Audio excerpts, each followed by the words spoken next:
Sir, good afternoon, sir. Hello. Good afternoon. Good afternoon sir. Uh, thanks, good dear. आपकी afternoon थोड़ी sir. आवाज break हो रही है. Good afternoon.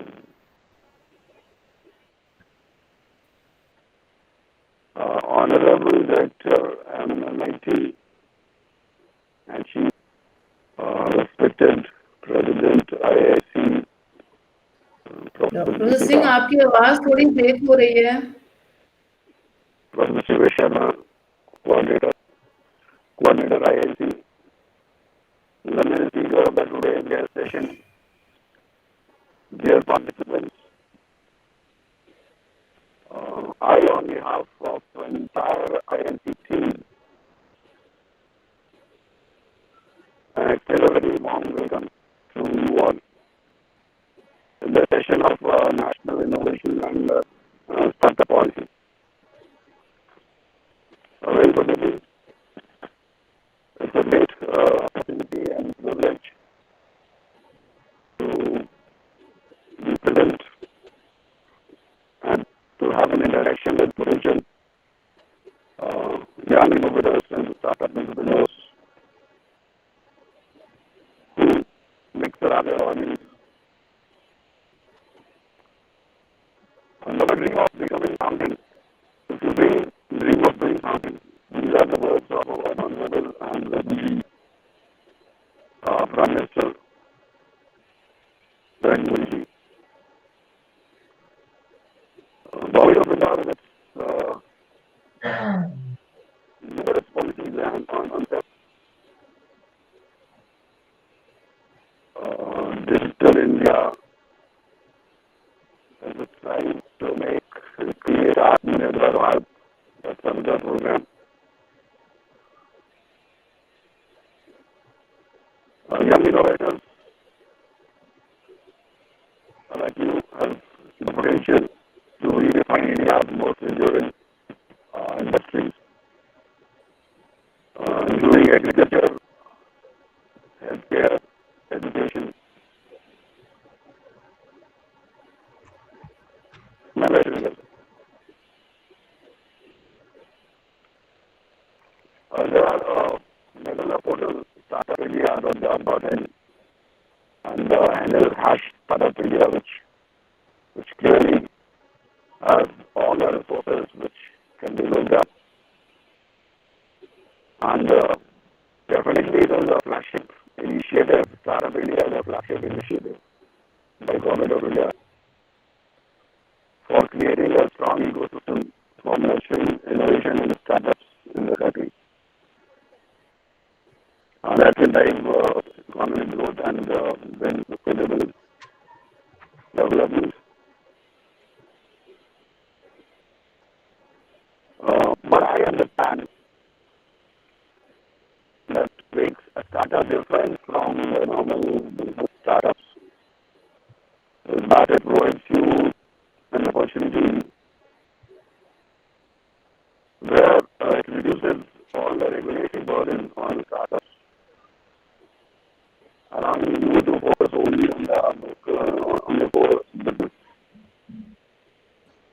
and keeping cost of compliance low. A single point of contact for funding and knowledge exchange and all other processes. So that makes it interesting and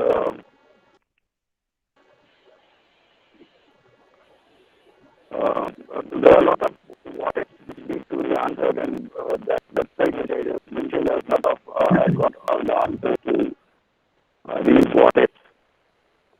Like what if your idea is not just an idea? What if it seems late? And what if it's really born? What if you can get someone to believe in it and help nurture it? The landscape of Startup India is too exciting. Right? In the last 4 years, as reported, from January 16 to February 20, it created 3.3 lakh jobs from the young entrepreneurs. From 28,790 startups in just 4 years.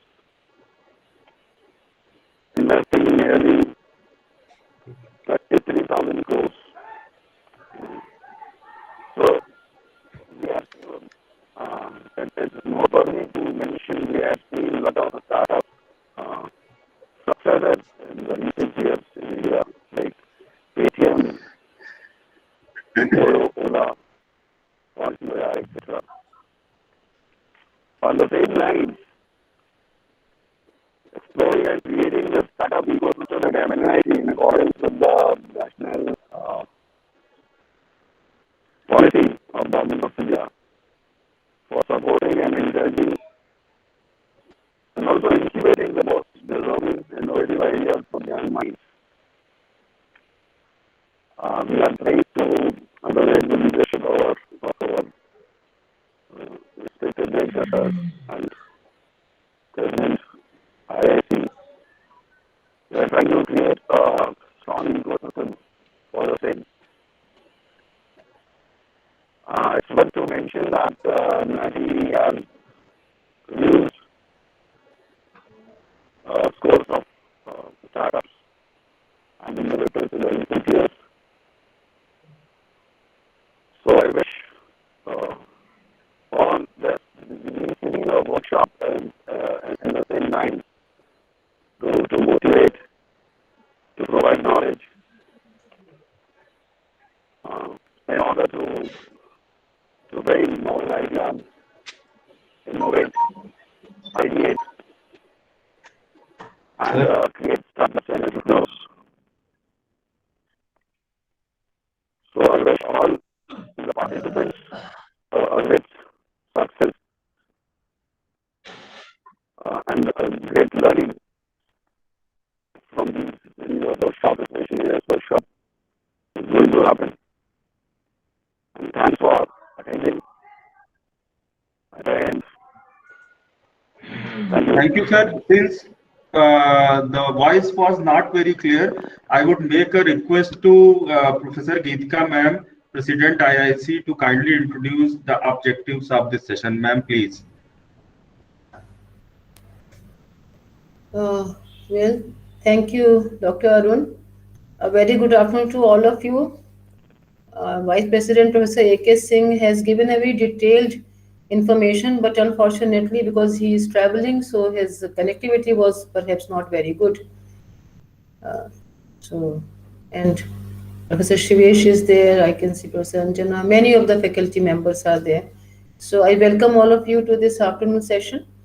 And the very basic objective, we will start because some of you have joined even yesterday the 2 sessions. So you have already understood about the IIC basically, what IIC stands for, Institute Innovation Council. And as Professor Rajesh Tripathi, our director, had also yesterday mentioned that actually we have been doing multiple things in the past, and multiple activities have been taken up under the design theme. Many of the projects have been funded. So there have been efforts on the innovation front, primarily for the purpose of encouraging. The faculty are already motivated, I believe. Students are also motivated. The only missing link, I think, was that the faculty and the students, and not merely the research scholars, but also the PhD students, all the BTech students and MTech students, they were not basically updated on what institute is supporting and what institute is providing. So with that vision, this IIC has been further constituted, which will now take up and coordinate all such activities. And prior to this is a ministry initiative, Government of India initiative. Prior to that, we also had to adopt a startup policy, and we all understand that for last 7 to 8 years, India has been witnessing a growth in startups. And we talk in terms of startup culture, we talk in terms of startup ecosystem, and also at our own institute, some of the BTech students have created their own startups, and they were running from the campus prior to this COVID, and now the students have moved to their hometowns, and therefore they must be running it from there if that was possible.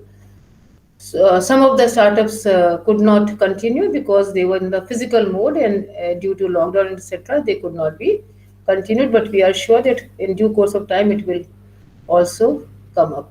I would like to mention here two important things. Besides, Dr. Arun and Dr. Pramod will make a detailed presentation on this policy. But I would like to give you 2 points of reference here. One is that besides this IIC formation, the Board of Governors of our institute also adopted and approved the IPR policy, Intellectual Property Rights Policy, which I was referring yesterday also, and the startup policy.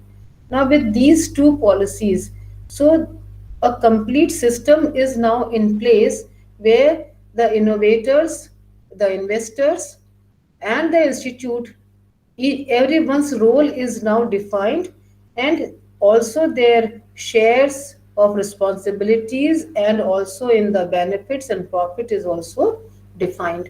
So we do hope that like we have already during this COVID, and we feel really great pride in that, that during COVID time also we have invented multiple devices, we have transferred technology to manufacturers, we have also earned money on that account, and besides that, many new patents have also been filed. So that is what institute is providing support to the faculty and the students. The second thing is startup, which also will come up in due course of time. So without eating up much of the time, I would now request Dr. Arun and Dr. Pramod to make the formal presentation so that all the participants benefit from it. Thank you very much for joining, and I do hope that many of your queries will be answered, and if you have queries, we are here to help you out. Thank you very much. Thank Dr. you, Arun. ma'am. Thank you, ma'am, for briefing the audience about startup, entrepreneurship, and IIC. Now, I would like to invite Dr. Pramod Soni and request him to please start the session.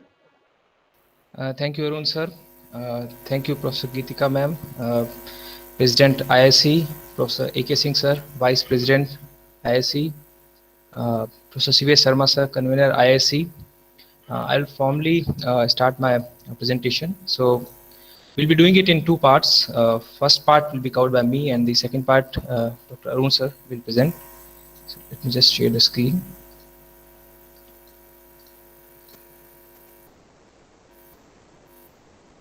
So let me know if the screen visible. Yes, Dr. Pramod. Yes, sir. So I'll begin with the title. So that is the National Innovation and Startup Policy. So it's a guiding framework for higher education institutions. So that's how we name it. So it's a guidance for the higher education. So the contents that we'll be covering in this presentation are we'll give some introduction about what was the need of that NISP, how it came into the existence, then what is NISP. These four parts I have divided. So whole NISP is divided into multiple sections. So I have taken up these four, as per my understanding, these four major parts from that NISP concept. And the second part of this presentation, that is the facilities that are available at MNIT, will be covered by Dr. Arun. So let's begin with the introduction of that thing. So need for innovation and entrepreneurship. So when we say the word innovation, it's the introduction of novelty in a given market. It's a novelty thing that we call about, like such as products, any new service, any new method, right? At the same time, it has a strong emphasis on the successful commercialization. So that is an important part, commercialization. So when you do the innovation, the commercialization is also attached to it. Right? Innovation is more than an idea or an invention. Right? It is the result of taking it to the market. That's how we define the innovation. Right? And the the purpose of innovation is to grow and renew an enterprise. So that's why they're connected. So innovation is the backbone for the enterprise. So to grow it with a new or better product, efficient idea, efficient process, enhanced business models. So that's why innovation and entrepreneurship, they both go all together, right? Now we know that right now India is aspiring to become a $5 trillion economy in terms of GDP by year 2024. So to achieve this target, India aims to evolve their systems and mechanisms. So one of the reason that we are coming into this NISP system is because we want to evolve our systems and mechanism to convert our present demographic dividend. So that is the demographic dividend is termed as the population or the persons that are capable of doing some kind of productivity. So that's like population age between 15 to 64 is generally we can consider as the working age population. So that particular population, right? So they should be converted to high quality technical human resource. It should be converted to high quality technical human resources that can do the cutting edge research for innovation and deep tech entrepreneurship. So that was the major objective. So that's how the entrepreneurship and the innovation was taken up, right? So how it started, we go back to the year 2016. In November 2016, the All India Council of Technical Education, AICTE, they released a startup policy document. So that document for AICTE was only for the AICTE approved institutions. So right now there are like nearly 11,000 AICTE approved institutions. So for those institutions, so they launched a startup policy. So they to address the need of inculcation of innovation and entrepreneurial culture in the higher education institutes, right? So this primarily that policy focused only on guiding the AICTE approved institution in implementing the startup action plan of Government of India, or we call it as the Startup Action India or Startup Action India plan, right? So that was framed earlier in 2016, right? That included many things like including Startup India Hub, many mobile apps and portals were created, and there was a tax exemptions to startups for 3 years. There was a launch of Atal Innovation Mission, right? There were building innovation centers at national institutes. All these were covered in this policy, Startup India Action Plan.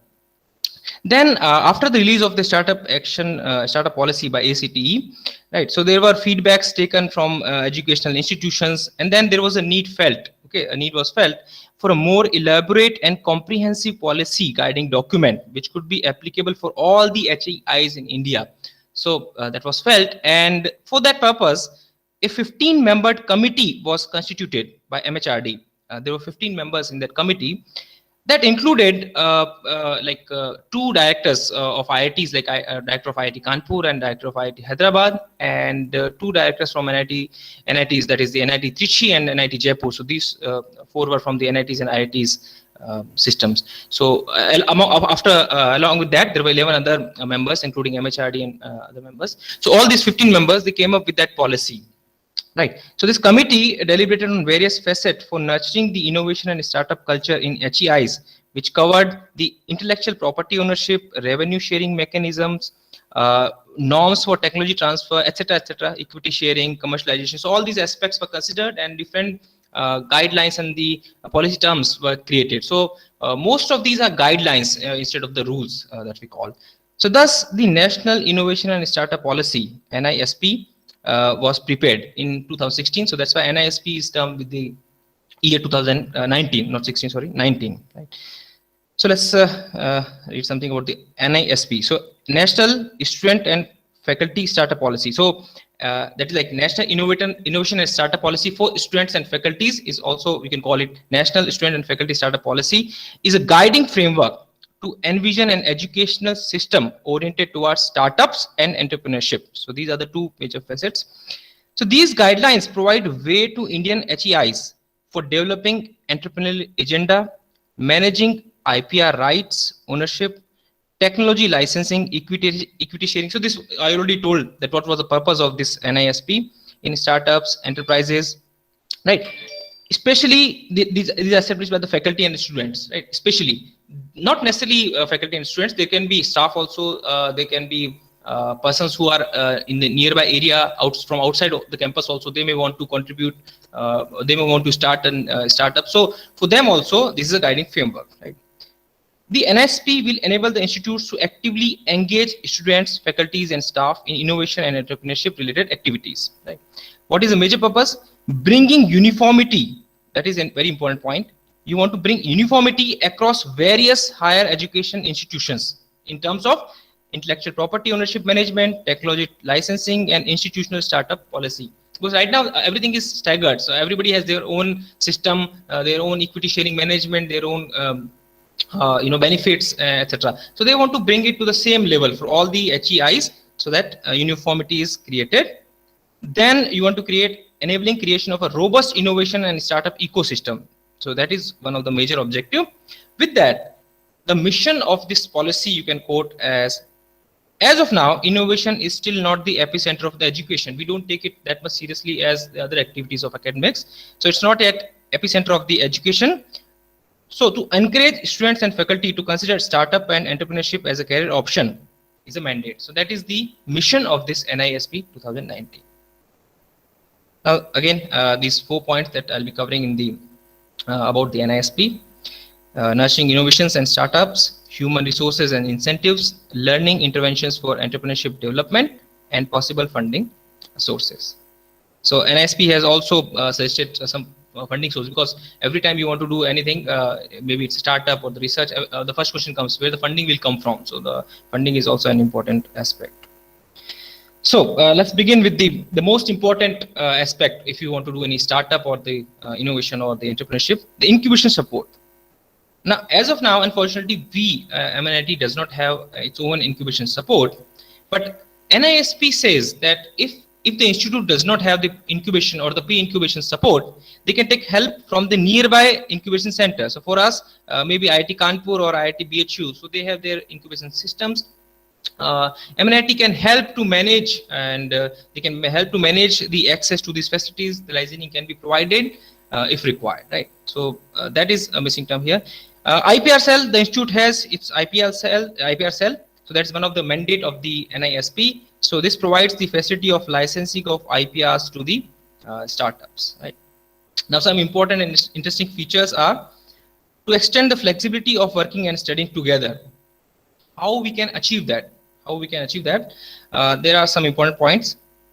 Working part-times for the starters may be allowed while working or studying. So suppose you are faculty, you are a student, you want to do part-time job. So right now it's not in the system that you are allowed to do part-time jobs. But for the startups, you may be allowed. Again, I'm using the word may be allowed. Everywhere I'm using the term may be allowed. This all depend on the institute policies, right? So these may be allowed while studying or working. These are the guidelines by the NISP.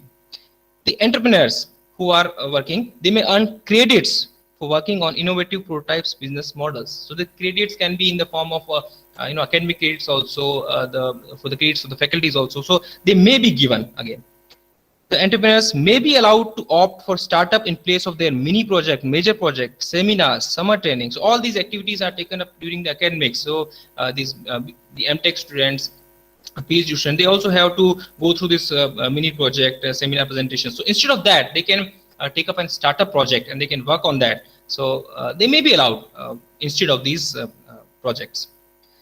The area in which student wants to initiate a startup may be interdisciplinary or multidisciplinary. So it's not necessary that you have to take up an idea from your branch only, from your discipline only. You can take up from interdisciplinary subject, or you can take up the multidisciplinary subject also. So that is also possible.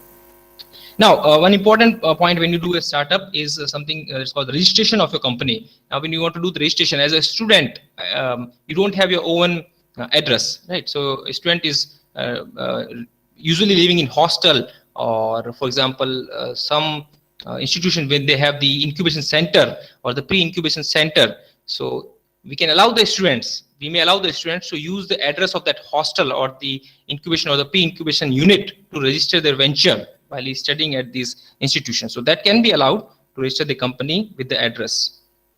Now, this is again an important point, but again, I'm using the term maybe here. Student entrepreneurs may be allowed to sit for the examination even if their attendance is less than the minimum permissible percentage. For example, in an institute, the minimum percentage for sitting in the examination is 70%, right? And it's not like that, that as a student, you are enjoying through the entire semester, and at the end of the semester when the examination comes and you are in the shortness list, and then you say, okay sir, I was working on this startup, so that's why my attendance is only 10% or 5%. No, that will not work here. The purpose here is to you have to, just like any other event, you have to inform in the beginning itself that I'll be working on this project, so my attendance may not be 70%, but it may be 50% or 55%. So that threshold may be decided by the institute. So for example, the institute may say that we'll keep 70% for the normal students, and for the students who are working on the startups, we may keep it 50%. So that window may be decided by the institutions, right? And so in that case, and again, these may be decided case to case basis. So even if it's less than 70%, the committee may be constituted and they may discuss the case, whether he has worked efficiently on the startup or not, or whether he's done nothing for the startup. So these all things have to be decided based on the institute policies. Again, students may be allowed to take a semester or year break to work on their startups and rejoin academics to complete the course. So they may take a small break. So just like for any special cases, you take a break. The startups may be one of the special case where you can take a break, come back, complete your academics after 6 months or 1 year, if required. If you require to devote too much time to your startup. Then again, about the credits I talked about. So students may earn academic credits for their efforts while creating an enterprise. Again, this may be decided by the institute whether they want to give, how much credit they want to give for the startups, right? That can also be decided. The institute may also provide accommodation to the entrepreneurs within the campus for some period of time. So institute has to facilitate on different levels. One of them is the accommodation to the entrepreneurs. For example, their office space, etc., or some entrepreneurs, they are from outside, let's say. So institute may help these entrepreneurs to set up office or living space in the campus for some period of time again, right? And of course, in favor of that, they can take the equity sharing, etc. So that can also be taken, or some fee or entry fee can be taken if they're from outside. Now, the most important part is the faculty. The role of the faculty, it can be anything, like it can vary from being an owner of the company. He can be an owner of the company. He can be direct promoter of the company, not the owner, but directly he's promoting the company. He can act as a mentor for the company. He can act as a consultant for the company, or just an onboard member of the startup company, right? Owner, founder, co-founder. He can be director, promoter, advisor, mentor, consultant, but he cannot take the role of employee. Remember that. He cannot be an employee of that company. He cannot take the salary from that company or the startup. He cannot accept gifts from the startup, right? He can only take the profit of share or dividend if it comes from the startup, but he cannot take the salary as such. So that is an important point to note here. Right. Now again, the faculty startup may consist of the faculty members alone, with students, or with faculty of other institutions, with alumni, or with other entrepreneurs. So it's not necessary that you have to individually start your startup. You can make a group of with students, with other faculties of different departments, of different institutions, of different entrepreneurs. You can make the joint startup also. So that can also be one thing that you can do. Another important point to note here is faculty must clearly separate and distinguish ongoing research. See, as a faculty, we are always involved in research as well. So one should not mix up their research. So for example, you are doing some research on one topic, and there's another startup that you are taking care of. Now you cannot, you have to distinguish that this part of the research was done during my own research or during my research activities or with my PhD or a master's students, and this is the research which was outcome of an startup company, So these all have to be separated. They should not be mixed with each other. Along with that, they should also not involve research staff. So suppose you already are having some research staff, you should not bring them to the startup and make them work here unless you involve them in the startup, or vice versa. You should not involve the staff of the startups which are separately for the startups. You should not involve in your institute activities or the research activities. So that should not be done. That is an important mandate. The institute may allow faculty and staff to take off for a semester year break. So that is again one point that was similar to that of the students. So institute may allow the faculty to take off a semester or year break as a sabbatical, or the unpaid leave, or the casual leave, or the earned leave. if they want to work on the startups and come back. If they need sufficient, again, if they need significant time to devote for the startups, they can take this leave, go and come back. So that can also be done. Institute may allow use of its resources to faculty, student, staff wishing to establish startup as a full-time effort. Now, these facilities, when we say the resources, when we say it can be in any form. It can be, you know, the lab facility, the instrument facility, the simple printing facility, or the telephonic facility. Any facility that you want to give, the institute can give this facility. In favor of that, they can take some, again, the shares can be taken in favor of that.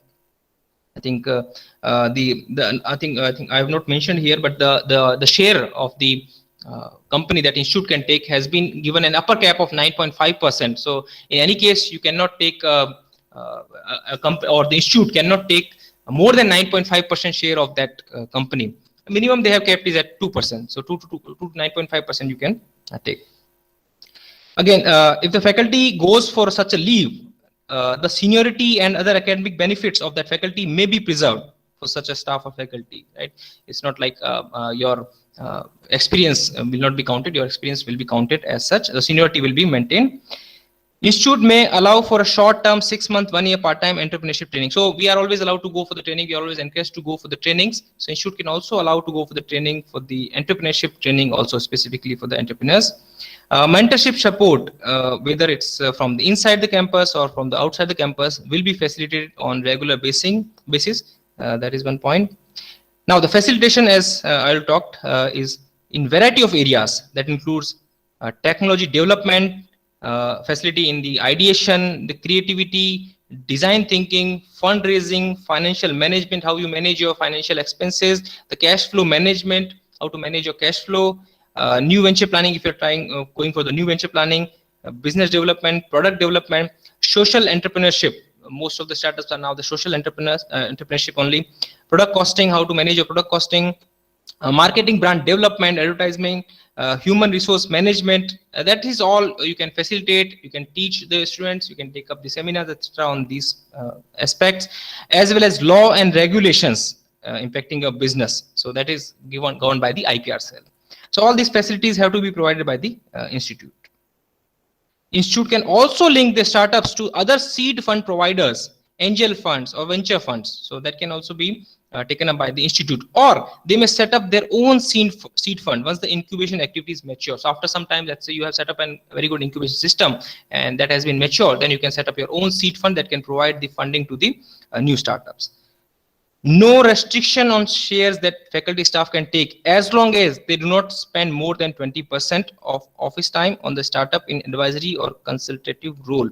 So there is no restriction of shares.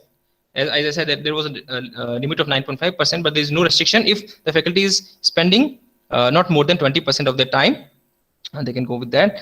In case the faculty holds the executive or managerial position for more than 3 months in a startup, so that is an important position. If the faculty is taking that position continuously for the more than 3 months, then they will have to go on a sabbatical leave without pay or earned leave, because they are spending too much time in that case. Participation in startup related activities may be considered as a legitimate activity. Right now, it is not that thing. So it has to be a legitimate activity for faculty in addition to teaching. That's our prime objective. R&D project, that's again our prime objective. Industrial consultancy, management duties. So all these have important aspects in case of faculty. But the this participant in startup has to be included. Right? This may be considered while evaluating the performance of the faculty. Again, this is the guideline by the policy that I'm stating here. The institute shall provide the maximum utilization of internal resources and knowledge. Experts may be called from academia or industry, as well as alumni. Okay, faculty may be encouraged to do courses on innovation, entrepreneurship management, venture development. Academics and non-academic incentives and rewards such as sabbatical leaves, office, lab space, entrepreneurial activities. Reduced teaching load may be given to the faculties who are taking participating in the startups, so they may be given the reduced teaching load. Some awards may be given, some trainings may be provided for these faculties. So all these aspects will be, all these facilities will be provided in terms of the human resources and incentives. Then for the students, they should form the student clubs, some bodies and departments must be created for organizing competitions, boot camps, workshop, awards, to collecting ideas, so all these meetings should be conducted by students. So mostly students in IITs, etc. It's very common. I mean, even IITs also we are having many clubs and bodies. So they do meet up with different ideas for different competitions, etc. So that can create an environment of the entrepreneurship and innovation. This award, Innovation and Entrepreneurship Award, to be given to recognize outstanding ideas, successful enterprises, and contributors. So this can also be come from the after the end of the semester when you do the gold medal awards. Okay, in the gold medal awards for the best CPI. So instead of best CPI, you can give the gold medal for the best innovation and entrepreneurship award. So that award can be added in the convocation. The teaching method should include case studies on the business failures and real life experiences. Suppose a faculty who is who has been nurturing the innovations and the startups for a long time, he may be having a lot of experiences, or he may be having his other real life experiences. He may want to share that in the class. In the class, he may be teaching some case studies, so they to motivate the students for the startups. He may teach to tolerate and encourage failures. So failure is a part of the life, so that should be taught. So in the startup, there are there are chances that this may fail many times. So that thing also should be taught to students, because mostly we fear that this will fail, so that's why we don't even attempt it. But we should not fear about that. So that should be taught to the students. The students and staff should also be taught that innovation is a mechanism to solve the problems of the society. It's not a burden. It's a mechanism to solve the problems of the society. It's a beneficial thing. Entrepreneurs should innovate with focus on the market niche. So market niche is something, the part of the market that is below the major market, a specific area of the market. So he should focus on the specific area, because that's where the startups can be nurtured very easily. Possible funding sources that they suggest, a couple of them I listed here. Government sources could be, we can approach DST, DBT, MHRD, AICT, TDB, and all these agencies you can approach for the funding. Along with that, the non-government sources such as private and corporate sectors under the CSR Act 135, as per the section 135 of the Company Act 2013, they have to, the companies have to, invest in these startups. Sponsorships and donations can be one of the funding sources, and alumni network. Alumni can also be approached for these startups. Right. So with this, I finished the first part of the presentation, and I request Dr. Arun sir to continue the presentation with the second part of the presentation. Arun sir. Thank you, Dr. Pramod. And I'm sharing slides. Just bear with me for a minute.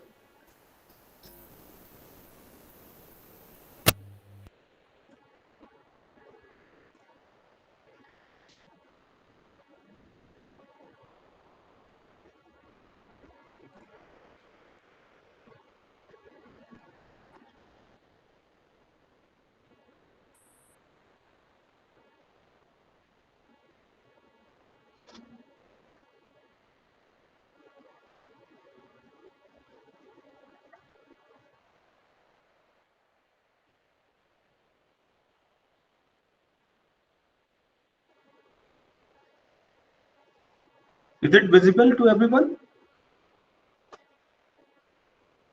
Yes. Yes, sir, it's visible. Thank you. So I will be basically telling about the facilities available in the institute. So we start with the incubation center.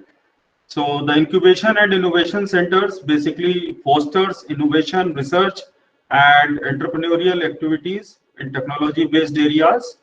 It provides a platform for startups by budding entrepreneurs and entrepreneurs to convert their innovative ideas into commercially viable products. Further, it administers a business incubator which provides start to scale support for technology-based entrepreneurship and facilitates the conversion of research activity into entrepreneurial ventures. It also provides services related to patenting and commercialization. So right now we don't have incubation center, but the incubation centers are available at IIT Kanpur and IIT BHU, and the institute may provide or will facilitate licensing with these institutes for getting access to these facilities. Then, as far as department laboratories and other facilities are concerned, so the laboratories of all the departments and cells will be made accessible 24/7, for any startup and entrepreneurship activity taken up by the faculty, student or staff of the institute. In addition, we have central facilities like CIR, Center for Interdisciplinary Research, to provide research and analytical facilities in the institute for its entire undergraduate and postgraduate students, research scholars and faculty. As far as legal activities are concerned, all the legal activities related to startup or entrepreneurship activity will be taken care by the institute. Then liaising with different government departments and banks, etc., will also be taken care by the institute. Then finally, coming to the company registration part. So actually every company in the country requires the approval of the registrar of company, that is ROC, to come into existence. So the ROC provides incorporation certificate, which is the conclusive evidence of the existence of any company. So what is the procedure for registration of company and how to proceed for registration? This all will be facilitated by the institute. So these are some of the facilities available. Then apart from this, we have Institute's Innovation Council, IIC.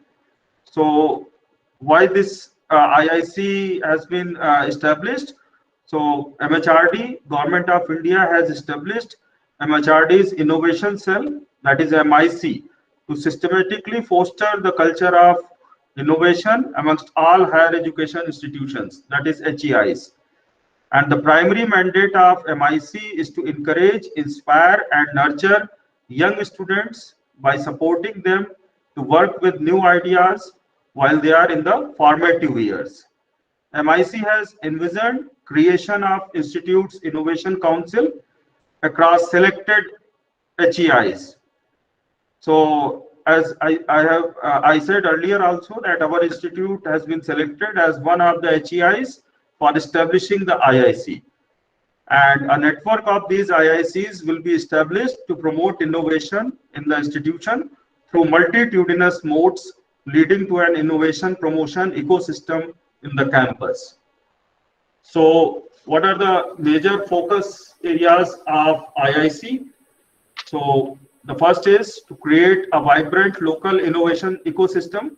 So a local innovation ecosystem is the enabling environment and infrastructure that allows people to engage in iterative processes of innovation and problem solving in order to generate solutions to local challenges and deliver them to the people who need them. So one of the important focus areas of IIC is to create a vibrant local innovation ecosystem. Then startup and entrepreneurship supporting mechanism. So IIC will arrange dedicated sessions on different government policies on supporting mechanisms for startup and entrepreneurship.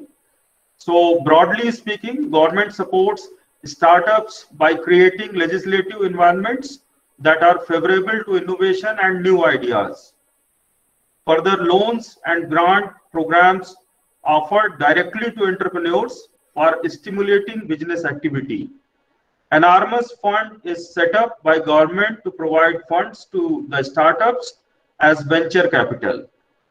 The government is also giving guarantee to the lenders to encourage banks and other financial institutions for providing venture capital. To encourage entrepreneurs to start innovative businesses that will eventually create employment opportunities, the government offers innumerable schemes to make the process easy. The schemes provide financial assistance to potential individuals and organizations in the form of subsidiaries and loans. Then another major focus of IIC is to prepare the institute for Atal ranking of institutions on innovation achievements framework, that is ARIA. Then establish function ecosystem for scouting ideas and pre-incubation of ideas. So to establish function ecosystem is another focus area of IIC, to generate an environment where creative ideas flourish not just in R&D, but throughout the organization at every level.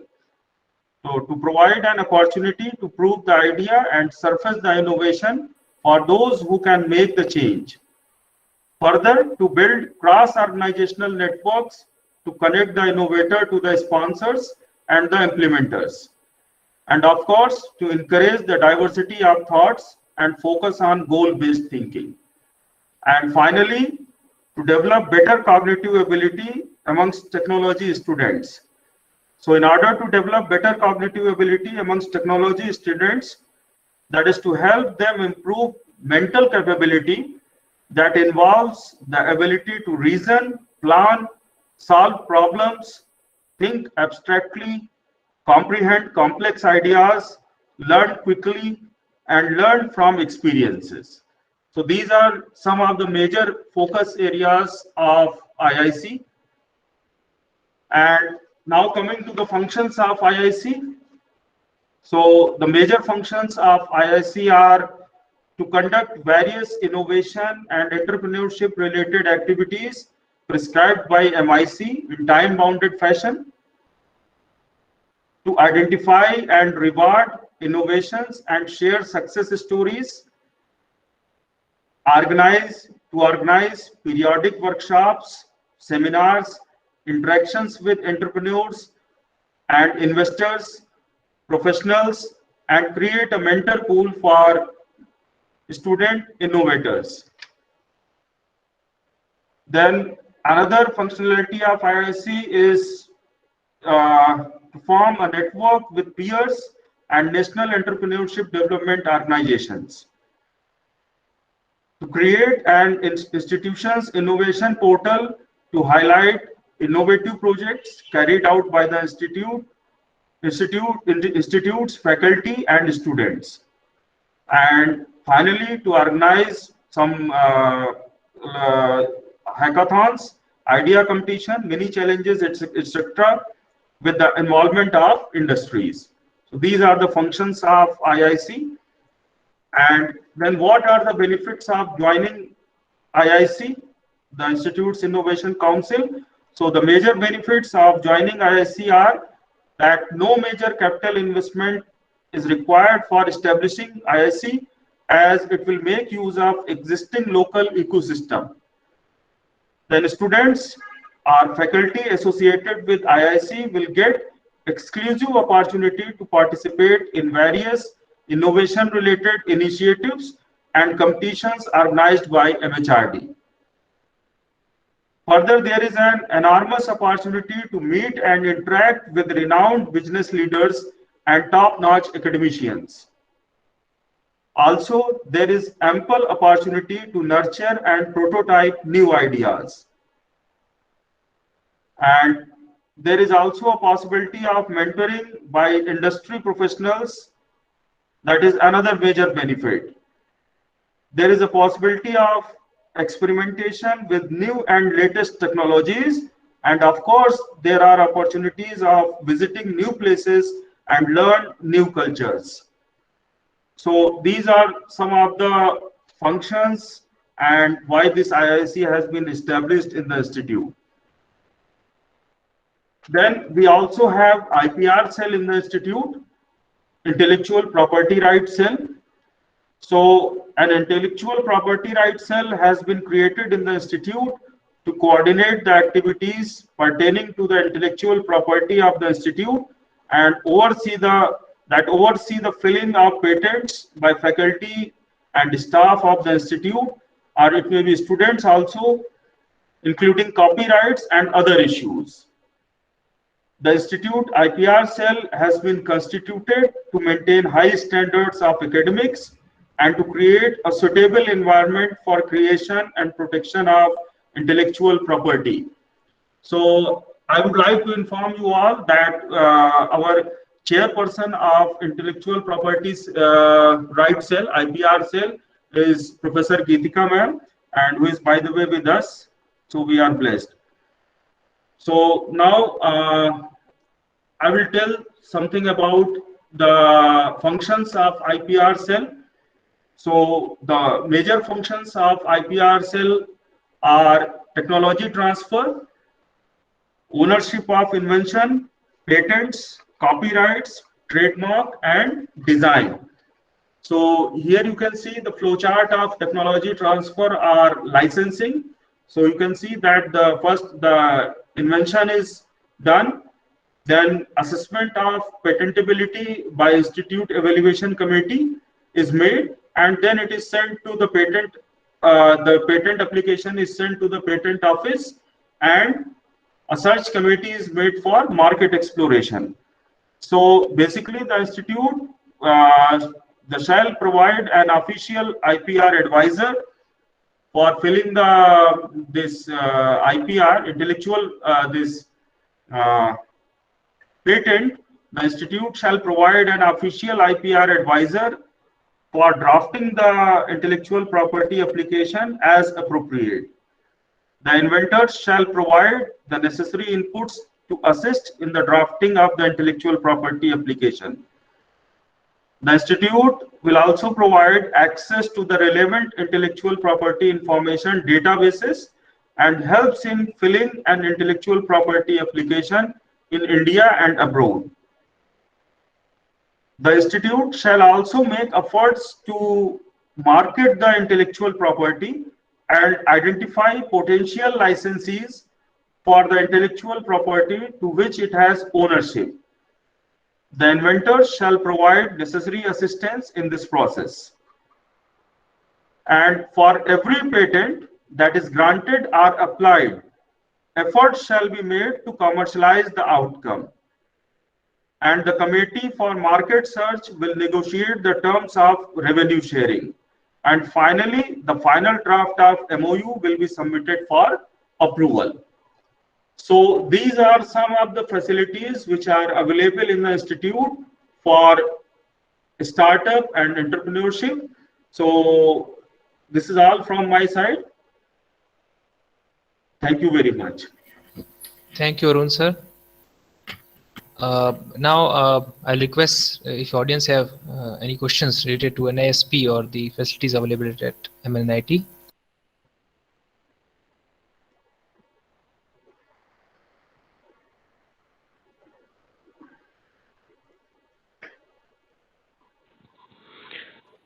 Dr. Pramod and Dr. Arun Prakash. Sir, good evening. Good evening. I just want to add one thing here, although you have already mentioned it in your presentation, that this is a guiding framework. This is a webinar which is basically conducted to have a better understanding of the policy.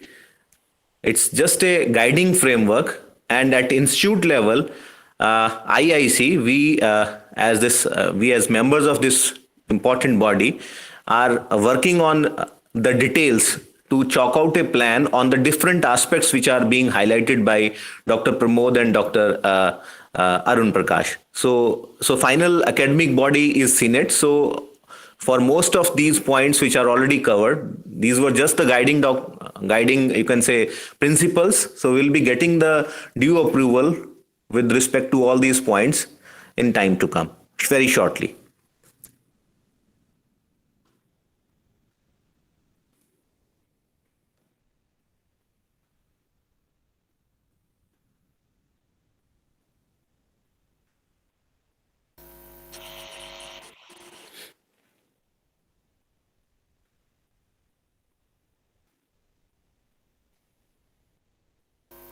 Sir, thank you, sir. So, Pramodji, my voice was audible to you? Yes, sir. Yes, sir. Okay. It was perfectly fine, sir. Okay. So yeah, as sir mentioned, I think there's echo here. Yeah, so as Shivesh sir has already said that this is a guiding framework, and we agree with that. And if there are no further questions, shall we conclude the session, sir, with a vote of thanks? Shivesh sir.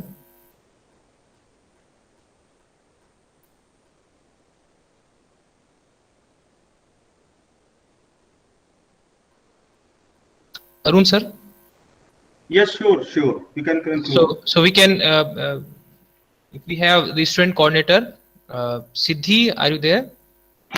Yes, sir. So Siddhi will deliver the vote of thanks for the session. Siddhi. Yes, sir. Good evening, all of you. On behalf of the entire team of IIC, I wish to extend my gratitude to everyone who has directly or indirectly contributed to the successful conduction of this session.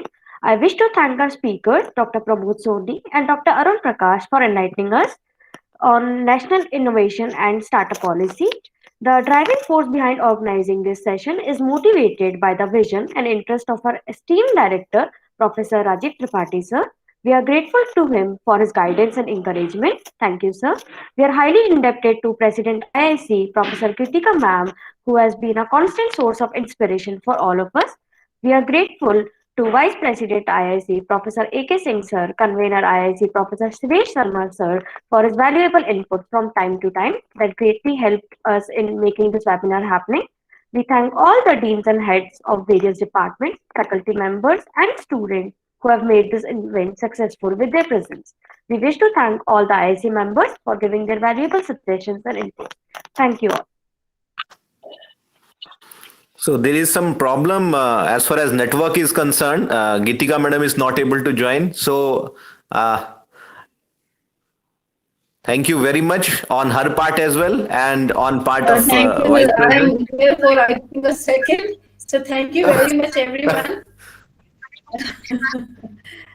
And Thank we you, are ma'am. available otherwise for your queries. Thank you very much, Dr. Pramod, Dr. Arun, Dr. Shivesh. Thank you, all the participants. Thank you very much. And thank you, Dr. Arun, and thank you, Pramod, for a nice presentation and coordinating this session. Thank you very much. Thank you, sir. Thank you. Thank you, sir. Thank you. So I think we can end this meeting with your permission, sir. Madam, we are closing the session. Okay. Okay, sir. हाँ Thank you, कर sir. दीजिए sir. Okay, you can close it, sir.